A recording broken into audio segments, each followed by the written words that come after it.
नमस्कार, news express India में आपका स्वागत है। देवभूमि में हो रही हिंदू विरोधी गतिविधियों के प्रति प्रशासन का रवैया उदासीन।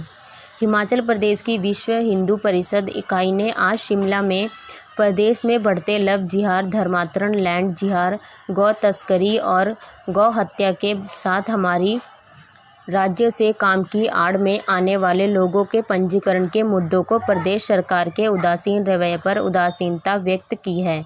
विश्व हिंदू परिषद के अध्यक्ष लेखराज राणा ने कहा कि प्रदेश में लव जिहाद समेत धर्मांतरण की गतिविधियों में लगातार बढ़ोतरी हो रही है और प्रदेश का प्रशासन इस ओर कोई ध्यान नहीं दे रहा। उन्होंने प्रशासन के कुंभकर्ण की नींद सोने का आरोप लगाया है।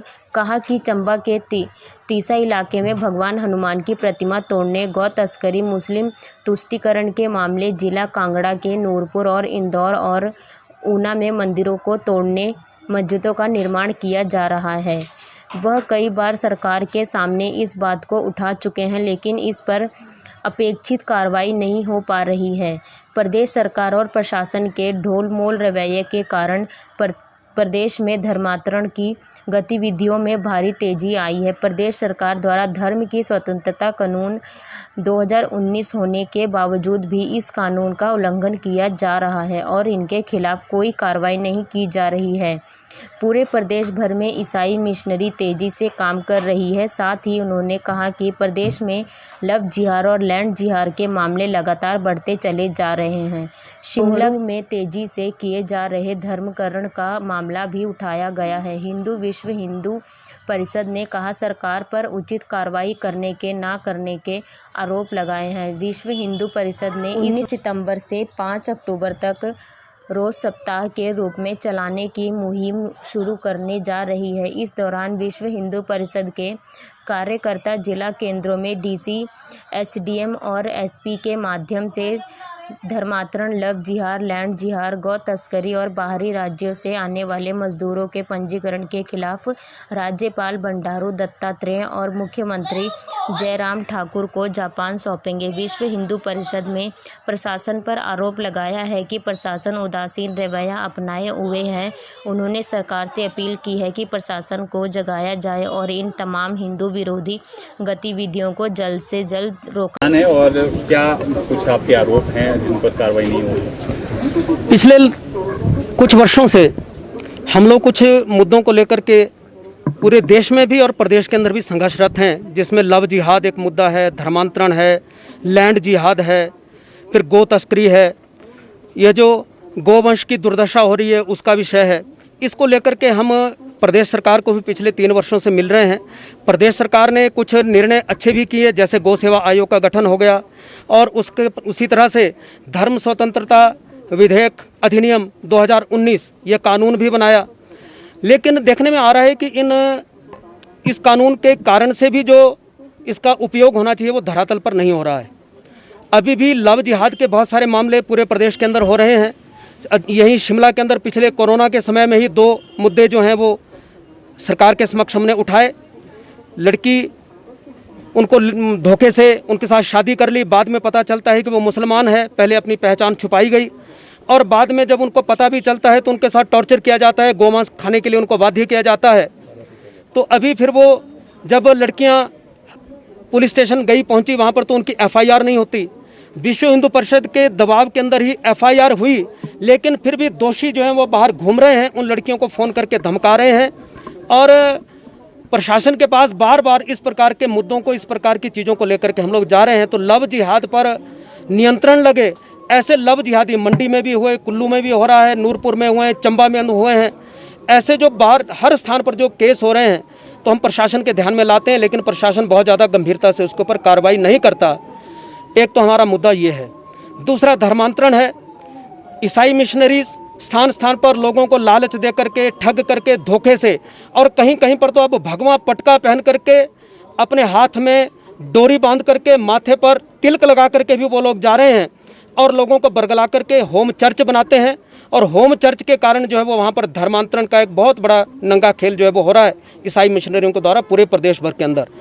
तो हम कहते हैं कि जो अधिनियम बना है इसका उपयोग करते हुए और जो भी धोखे से अनेक स्थानों पर हमने केसेस दिए, मामले सिद्ध भी हुए, लेकिन उसके बावजूद भी प्रशासन की ओर से उसके ऊपर कोई कार्रवाई नहीं होती है।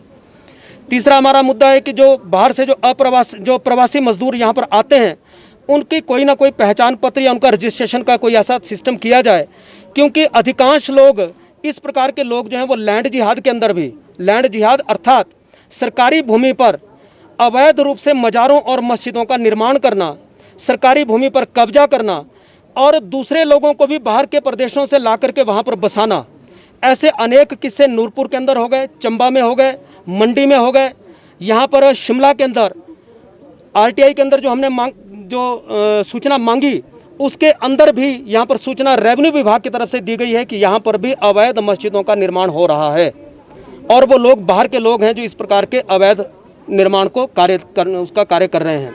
तो सरकार से मांग है कि लोगों की रजिस्ट्रेशन हो जो बाहर से लोग आते हैं।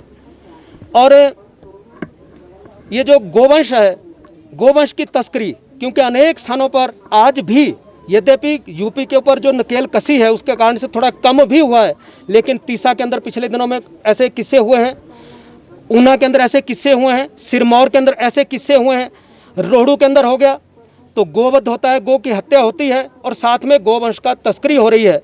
तो सरकार उसके ऊपर अंकुश लगाए, क्योंकि जब हम स्थानीय प्रशासन के पास ऐसे केसेस लेकर के जाते हैं तो उन आरोपियों को पकड़ने के बजाय हिंदू संगठनों के कार्यकर्ताओं के ऊपर केस बन रहे हैं।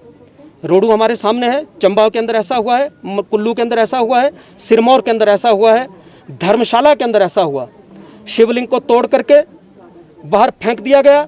जब पुलिस के पास बात हुई तो पुलिस एक विक्षिप्त महिला को लेकर के साथ आए, कहते इसने ये काम किया है। बछड़े को लटका करके पेड़ से बांध दिया जाता है, जो कि एक व्यक्ति का काम नहीं है, ताकि समाज के अंदर वैमनस्य फैले और समाज के अंदर दो समुदायों के बीच में झगड़ा हो जाए। इस प्रकार के प्रयास भी होते हैं, लेकिन प्रशासन सोया हुआ है। कोरोना काल के अंदर जब धारा 144 लगी हुई है, धर्मशाला के अंदर चंडीगढ़ की गाड़ी पहुंच जाती है ईसाई मिशनरियों की, धर्मांतरण का कार्य सेवा की आड़ में करने का प्रयास होता है। जब वहाँ पर भी हमारे कार्यकर्ता प्रशासन के समक्ष इस बात को उठाते हैं तो उनको तो छोड़ दिया जाता है, हिंदू संगठन के कार्यकर्ताओं पर केस बना दिया जाता है कि तुमने इनके साथ ज्यादती की और इनको कहा कि जय श्री राम के नारे लगाओ। तो इस प्रकार की घटनाएं प्रदेश के अंदर हो रही हैं। प्रदेश सरकार के सामने हम बार बार इन घटनाओं को ला भी रहे हैं, प्रशासन के सामने हमने कहा भी है, लेकिन प्रशासन संवेदनशील नहीं है। यह जो कानून बना 2019, तो उस कानून के भी प्रशासन के अधिकारियों को अभी तक जानकारी ही नहीं है, जो कि विधानसभा से पारित हो चुका है। तो हमारा कहना है कि उस अधिनियम का, उस कानून का भी उपयोग किया जाए, ऐसे दोषियों के खिलाफ, उनके खिलाफ केस किया जाए। शिमला के अंदर भी सब्जी मंडी व तहबजारी जो कारोबारी है, वहाँ पर भी अधिकांश जो केसेस हैं वो बाहर के जो मुसलमान आ रहे हैं उनके कब्जे में जाता जा रहा है, जो कि एक चिंता का विषय है, क्योंकि यहाँ पर भी इस प्रकार की घटनाएं होनी प्रारंभ हुई हैं। प्रशासन ने कुछ जो निर्णय लिए हैं उसकी वो धरातल पर दिखे, जैसे गौ सेवा आयोग बना दिया, लेकिन गौ अभी भी सड़क पर दिखती है। गौ सदन हमारे अभी भी कुछ सरकारी सहायता के लिए तरस रहे हैं। अभी पता चला है कि एनजीटी ने एक कोई ऑब्जेक्शन लगा दिए हैं, उन गौ सदनों को बंद करने का प्रयास हो रहा है, जहां पर गोबर गौमूत्र की ठीक से व्यवस्थाएं नहीं है। तो मेरा सरकार से निवेदन है कि वो व्यवस्थाएं भी ठीक करें, ताकि हमारे गौ सदन भी ठीक से चलें। खाना शौक से खाने वाले, खाने में डाले सोना मसाले, चना हो या गरम मसाला, सब्जी हो या चाट मसाला, खुशबू और स्वाद निराले, सोना सोना सोना मसाले।